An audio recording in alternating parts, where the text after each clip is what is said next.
ময়ে চাইছোঁ screenshot viral হৈছে মোৰ নামত অৰূপ কুমাৰ দে।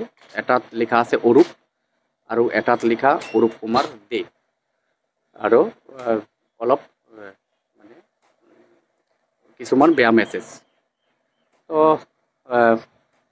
স্ক্ৰীনশ্বটটো ভাইৰেল হোৱাৰ পিছত মই ইতিমধ্যে এই কেছ মানে হেৰি কৰিলোঁ, এই কোকৰাঝাৰ থানাত আয়োগ দিলোঁ যে ভাইৰেল হৈছে, কিবা কোনোবা দুষ্ট চক্ৰ এইটো এটা মানে হেৰি কৰি আছে মোৰ মানে ৰাজনৈতিক কেৰিয়াৰ বা মোক পলিটিকেলভাৱে মানে কলাপছ কৰিবৰ বাবে। তো সেইকাৰণে মই স্ক্ৰীনশ্বটৰ হেৰিটো লৈ পেলাই মই কোকৰাঝাৰ থানাত কেছ মানে সাজু কৰিলোঁ। আৰু আজি প্ৰেছ মিডিয়া বন্ধুসকলৰ ওচৰতো মই কৈছোঁ যে এনেকুৱা নিউজ নতুন নহয়। আপোনালোকে জানে যে 1-1.5 বছৰমান আগত বা 2 বছৰ আগতো বিভিন্ন ধৰণৰ সামাজিক মাধ্যমত ফটো এডিট কৰি পেলাই বেয়া বেয়া মেছেজ হেৰি কৰি পেলাই মোৰ নামত দি থাকে। তো আজি সাংবাদিক বন্ধুসকলক মই কৈ আছোঁ যে এইটো কমপ্লিটলি ফেক আৰু এইটো মোৰ লগত হেৰি নাই। আজিকালি এডিটিঙৰ জামানা, আজিকালি নাম্বাৰ বহাই দি পেলাই মানে হেৰি কৰা যায়। আৰু মই মেছেজবিলাক চাইছোঁ, সেই মানে সেই এগেইনষ্ট ছাইডৰ ফালৰ পৰাও চাব মেছেজবিলাক মানে পজিটিভ মানে দুই পক্ষৰ যিটো কনভাৰচেশ্যন আপোনালোকেও ভালকৈ চাব বস্তুটো।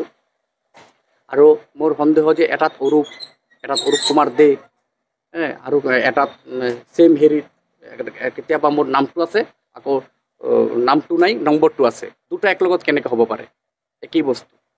তো সেইকাৰণে মই কোকৰাঝাৰ থানাত কেছ সাজু কৰিলোঁ আৰু যোনেই বদমাইচি কৰিছে চৰকাৰে বা আইনে সেইটো ব্যৱস্থা ল'ব। এইটোতো মই আপোনালোক ক'লোঁ যে এইটো আজি নতুন নহয়। আপোনালোকে জানে সাংবাদিক বন্ধুসকলক, এইবিলাক লৈ মোৰ যোৱা 1 বছৰ আগতো নিউজ ওলাইছে কোনোবা এজন মহিলাৰ লগত।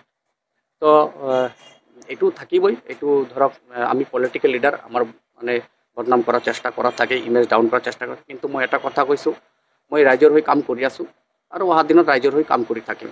কোনে বদনাম কৰাৰ চেষ্টা কৰে, কিবা কৰে, কৰি থাকক, মোৰ সেইটোৰ লগত কোনো হেৰি নাই। মই মোৰ কাম কৰি থাকিম আৰু আমাৰ চৰকাৰক আমি আগবঢ়াই লৈ আকৌ আমি অহাদিন ৰাইজৰ হৈ সুবিধা লাভ কৰিম। ময়ো শুনিছোঁ, কিন্তু মই তেখেতৰটো ক'ব নাযাওঁ। তেখেতে মই শুনামতে ইতিমধ্যে কেছ তেওঁ গোচৰ মানে থানাত দিছে। তো যোনে এইবিলাক কৰিছে তেওঁলোকে মানে উচিত শাস্তি আৰু উচিত